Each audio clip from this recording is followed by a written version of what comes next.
الحمد لله والصلاة والسلام على رسول الله وبعد.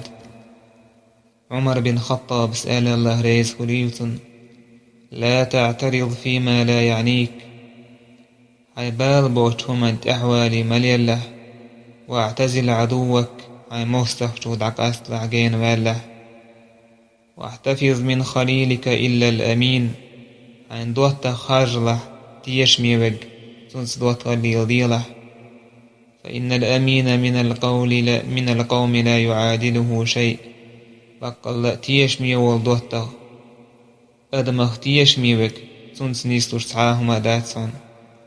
ولا تصاحب الفاجر إن وشليت وشور سجت دوت غلمليظيله، فيعلمك من فجوره سوحون عام دشيق وشهدلهم أحسن قرحاء يسقن وهدلهم. ولا تفشي إليه سرك سنك حي قيلي يارج ميل حي قيلي ييت ميس لحسن. واستشر في أمرك الذين يخشون الله، وعن بلخ عدقو والتقينه ديره كويش بناخ تان دقا وانله.